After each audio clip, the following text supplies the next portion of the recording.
Hey guys, what's up? Welcome back to the channel. It's Cynicalex, that's Strife, and this is a Strife review.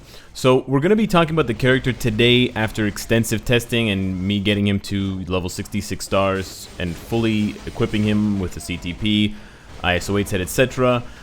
Strife plays kind of like Cable before he got his uniform, so if you don't have his uniform, then you have a pretty good example of the character, but he is a little bit different in a few ways that I want to highlight, both positively and negatively. I don't think it's just a wash for that. But as far as his skills go, he's got 5 different skills, of course, that deal damage. His 5th skill has an iframe at the beginning, his first skill has an iframe, and then his 4th, 3rd, and 2nd skills do not have iframes, even though he does leave the ground, which is a little weird, but whatever. His 3rd skill also offers him a guard hit ability, so that does give him some protection, but he does lack survivability.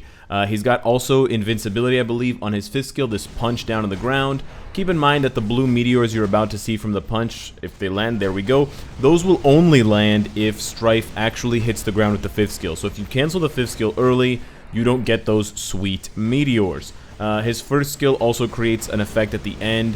His 2nd skill, 4th skill, and 3rd skill all have lingering damage. So those are the ones that you want to cancel together. The 4th skill creates tornadoes. The 2nd skill creates these orbs in the air that will shoot kind of, I don't know, energy, these energy projectiles at the enemy. And then the 3rd skill is kind of a charge beam attack. He might actually die here, I'm surprised. I also wanted to run this to show you guys whether or not he could autoplay clear Odin by himself, but it looks like he can't. So there we go. There's the first introduction to Strife. Pretty sweet damage. Pretty garbage survivability. Now, he does have super armor, so that is something that you can take into consideration when building his set. Almost all players are going to be building him offensively because he appears to be quite weak defensively despite having multiple good defensive stats. So it's a bit complicated, but I want to go over those stats to explain to you what makes the character good and bad, but also what could be very good for the character in the future, because he's immediately going to be compared to Jean Grey, and I think for a lot of you, especially when you look at Jean Grey's survivability, Strife just does not match up. Does Strife have more damage than Jean Grey right now? Yes, absolutely. But Strife does not have as much survivability, so you can kind of weigh that. In terms of damage, I would say Strife is about a 9 out of 10. I would put Jean at about a 7 or an 8 out of 10 in terms of World Boss Ultimate damage potential. But in terms of PvP, Strife is only about a 6 or a 7 at most, whereas Jean is a 10 out of 10, no doubt. But he definitely has the potential to be very good. So I want to just highlight some things that make his kit very good defensively. So of course his leadership, debuff immunity is extremely meta, along with Angel and Wasp for her tier 2 passive, and of course Jean Grey. This is basically the best leadership in the game for PvP. In almost every situation. So this automatically makes him relevant for PvP, even if he's not good himself. Secondly, his tier 2 passive gives him an 80% chance to penetrate all the time. That's the highest in the game, guys. That's higher than Quicksilver, higher than Scarlet Witch, higher than his brother or clone, Cable. So he's really pushing the limit here of what you can penetrate.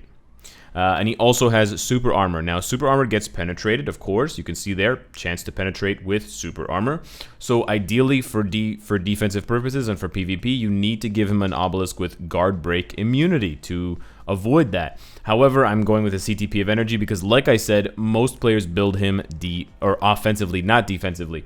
But the other thing that makes him really good defensively is the energy curtain passive. He has a 50% damage to all, 50% reduction to all incoming damage, and he's immune to his own effects, incapacitation and fracture. The fracture effect, which he also applies on most of his skills, he applies it on his 5th skill, he applies it on his 3rd skill, and he applies it on his 1st skill. So 3 of his 5 skills apply fracture. Fracture is an ability that lowers the all defense of the enemy. I believe the all defense or the all attack. I think it's the all attack, actually. But in addition to that, it lowers their recovery rate. So if you get hit with enough fracture stacks, you'll stop healing. And that goes for any kind of character like Wolverine or Deadpool. So he can be seen as a counter to some of those characters. And I would imagine that if Wolverine ever becomes top of the meta, or if Deadpool becomes top of the meta, then Strife or some version of Strife may end up being the best counter counter to him. But because he lacks a revive, because he lacks more iframes, because he lacks a heal, he can't really compete with those top characters for timeline battle or for Alliance Tournament for PvP. He just doesn't have enough iframes. He's really only got 2 iframes. 4 and 2 leave him way too vulnerable, and 3 leaves him vulnerable because I don't believe it's a refreshing guard hit. And so even though you can level it up to level 6 and it gives 5 hits for 5 seconds, it doesn't refresh. So once you hit him 6 times, it's all free damage from there. But the set I have, the build I have, is Overdrive Stage 9. You can see it's a 180 CTP of energy, and we've got 5-star and 4-star energy attack, crit rate, and a little bit of ignore defense. The 4th gear is set to crit rate to kind of push that up, and from the details page you can see I'm almost capped on both ignore defense and skill cooldown, and then I've got 195 roughly and 60% with an additional 10% crit rate from his 2nd skill, I believe, or his 3rd skill, which puts his crit up to 70% when all is said and done. Now for this damage test, because you just saw the skill animations and what it looks like, and you saw kind of his lack of survivability, but for the skill or for the damage test, I wanted to compare him to someone who is pretty relevant, and I think all of you or most of you have him. So we're going to be doing a test here with Strife and Wasp's leadership. We're just going to throw in a random 3rd character, Electra, that provides no bonus whatsoever. So Strife with Wasp's leadership is rocking 24,400 energy attack. We'll just call it 24,500 to be kind of quick and short about it. On the other hand, we're going to be comparing Cable without his uniform. That's right, OG Cable. And he's rocking 24,970 energy attack. So it's roughly 500 more energy attack than his clone, but I think it's a very similar comparison.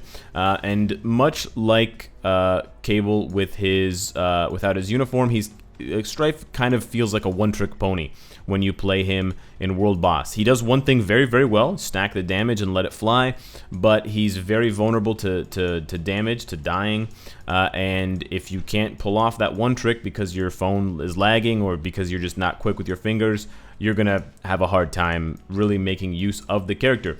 But we're going to be taking him up against Stage 20 Cull Obsidian so you can see the difference in the damage. We're not going to be using strikers, and you're going to see that for both of them, it's very hard to stay alive, but they also do a lot of damage very quickly, and it's eerily similar, I would say. Now, I don't know if Strife is ever going to get a uniform. I'm not really sure, but if he doesn't, I think this is kind of his ceiling. Unless, you know, timeline battle really becomes an issue of having characters healing too much, I don't really see Strife ever taking off in a big way in PvP, more so than he already has, more so than just his leadership. But essentially, this is the clear for Cable. You guys are very familiar with Cable's rotation and Cable's kind of one-trick ability. Just stack all of your damage on the 5th skill and let it pop. I was getting to the next phase, which is kind of the test that I'm doing here, in about a minute and 10 seconds. So that is kind of what I'm aiming for right now with Cable. I'm playing semi-aggressively, but I'm also playing safely because without his uniform, without that big heal on the 3rd skill, Cable can definitely die in a flash, especially when Cull Obsidian starts penetrating with his attacks instead of just regular damage. When it starts going purple, this is where it starts becoming very dangerous for Cable, and it's very easy for him to die. What we should be able to get it here, which, like I said, just over a minute. This is what I tested out. I ran multiple times, and this is basically what I got. A minute to a minute and 10 seconds, roughly, for Cable with this leadership against this boss. And now you're going to see that the damage for Strife is very similar. They're both level 60. Only 500 energy attack really divides them. Cable's CTP of energy is a little bit better. It's a higher base stats, and it's got a 200 proc instead of a 180. So you could argue that their damage is almost identical. The actual skill rotation is a little bit different here. Instead of stacking it all on 5, we're stacking it all on 3, which is Strife's main ability. So we're going to do 4, cancel 2, cancel 3, which you'll see here. Looks like that. The thing that makes Strife better than Cable is the fact that you can control his third skill, which is the channeling ability. Cable has to stand there and just take whatever damage comes to him, whereas Strife can move. That initially does make Strife better than Cable. However, as you can see, the skill does end. It does not channel forever. It is like Adam Warlock's channeling skill, where it has a set duration. And so because of that, you can't take advantage of rolling damage procs. The way that you can with Cable and Anti-Man, you can just hold the beam as long as the enemy is mind-controlled or stunned, and you can then quickly cancel your skills for the next proc and kind of stack your damage for ABX. It's not as likely with... It's basically impossible with Strife. But this is the full rotation. You use the 5th skill at the end there. You want him to land the punch so that the meteors can come down, but then you immediately cancel 4, 2, 3. The other thing you're going to notice is that there's some lag. I think Strife definitely has a ton of animation effects, and while they are beautiful, for those of you that are rocking kind of garbage phones or low-end devices, maybe you should invest in something better if you want to play with Strife, but also just know that it's going to lag. And it even lags for me, and I'm playing on a computer. So just imagine what that would do for you if you have like a Pokephone or something like that. But the damage itself is quite respectable. I do actually prefer playing with new Strife versus old Cable because of the fact that you can move him around. And it's pretty much the same, but you still just cannot get hit. If you get hit, you're in for a mountain of trouble, and if you don't cancel 4 and 2 fast enough into the 3rd skill, you'll proc accidentally on one of them, and you'll lose a bunch of the damage because you want to proc on that 3rd skill. But there's quite a bit of lag for me. That was actually probably my best run in terms of timing the proc, and we landed at about 1 minute and 10 seconds, so eerily similar damage for Strife versus Cable, no uniform. So that would be my best way for you to see the connection and kind of make a comparison. Did you unlock Cable? And did you enjoy him before he got his uniform? And that's probably a lot of the same value you're going to see from Strife, is kind of a Cable-esque character. Now, there's a couple of things that make Strife different from Cable that I want to discuss now. The first one is that Strife is technically more expensive than Cable, of course. You first need to tier 2 5 other characters, including Cable himself, to get Strife, to just even unlock him. So that's the first kind of problem with Strife. Now, of course, Cable's world boss is a little bit harder to unlock initially because you have to go and beat Quicksilver, you have to go and beat Scarlet Witch, so it is a little bit more complicated than that. But in terms of actual resources, you don't need to tier 2 those characters, and you need to tier, even then you need to tier 2 very few characters in comparison to Strife. So Strife costs a lot more than Cable. That's the first thing. The second thing is we now know that Cable has a uniform, so Cable's potential is a lot higher than Strife's, and I'm not talking about level 70. Will Strife ever get a uniform? I'm not sure, but we have to count that against him. Finally, in favor of Strife, he is a villain. Whereas Cable is a hero, having a villain tag is very valuable right now. We know that Strife is the only very powerful Blast villain right now, and I don't imagine Netmarble is going to be introducing another Blast villain anytime soon to try and compete with Strife, because they want to sell more, Phoenix Feather and Mcron Crystal packs. They want people to buy Mega Rank Up tickets and Mega Tier 2 tickets to unlock those Tier 2 characters, Phantom X, Domino, etc., to unlock Strife. So they want to keep pushing that and maintaining the value, and that's why they've also never really introduced another combat villain to compete with Apocalypse. And I think if they could go back, they might have made Apocalypse an Epic Quest character too. In the form of Jean Grey, but it was a bit early for that.